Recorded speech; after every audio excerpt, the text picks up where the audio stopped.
So moving on from our wet on wet technique and salt technique, we're going to do our sheet protector technique. So this one's really fun. We actually use some plastic. So you can use cling wrap, saran wrap, anything like that. But I just felt like sheet protectors would be really easy, you know, easily accessible in school. So for this one, we actually leave our paper dry. We don't put any water on the paper.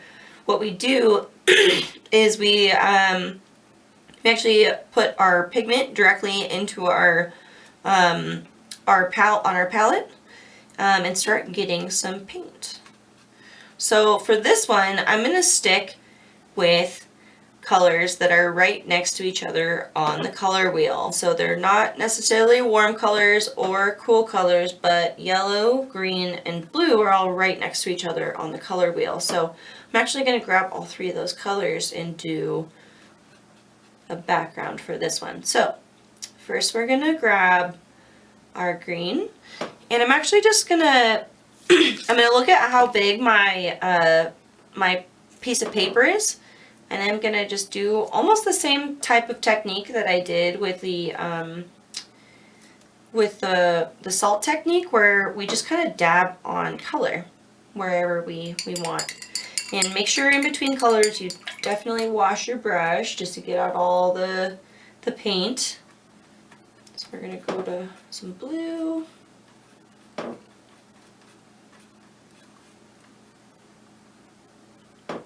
going to add a little more water just to make sure we get all the paint out we can. And you want to have some nice globs of paint, like watered down paint on these, or else it's not going to transfer. So I'm going to throw some blue on there. And then lastly, we're going to put make sure you clean out your brush really good between blue and yellow, because blue and yellow makes green. We don't want that. So we're going to grab a bunch of this yellow and throw that on there too.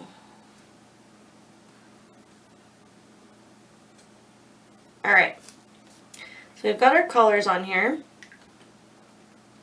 Rinse our brush out. And this part's a little hard, a little tricky sometimes, but we're actually going to flip it over. So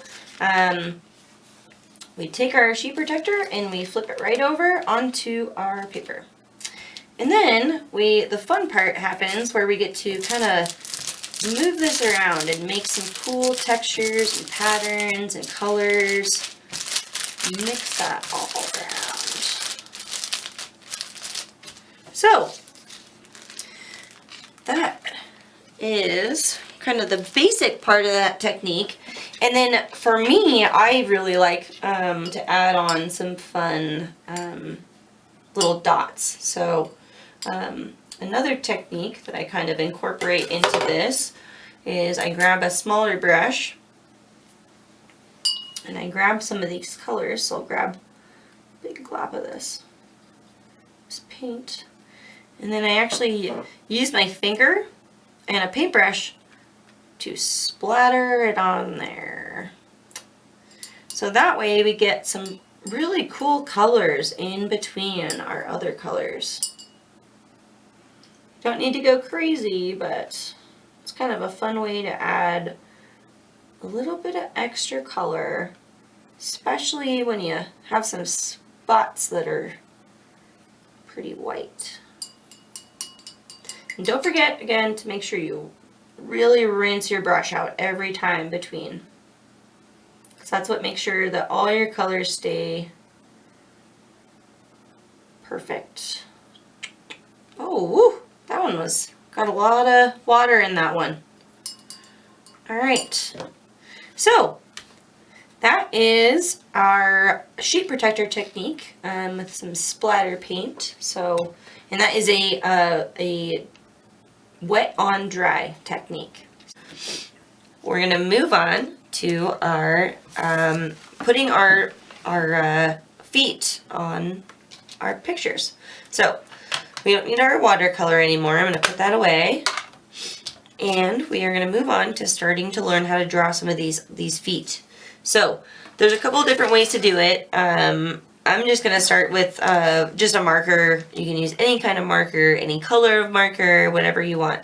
It helps if it's a little bit of a fine point marker, just so that it's a little easier to, make the correct marks that you want.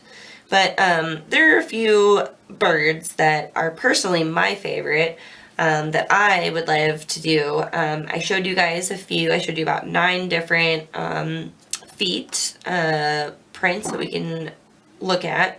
But I think personally my favorite are ducks. I love every kind of duck. They're just the cutest animals. So I'm actually going to do 2 duck feet. So to start our duck feet, we're actually going to make almost like a U. A mix between a U and a V, I would say. And we're going to add some kind of fun little dark ends on it. So duck feet also have like a fun little little toe in the back of how they, when they push into the ground, they actually have this cool little toe that shows up. And then they also have a middle toe. And then we're going to do 2 little swoops for the webbing on their feet, because they have webbed feet.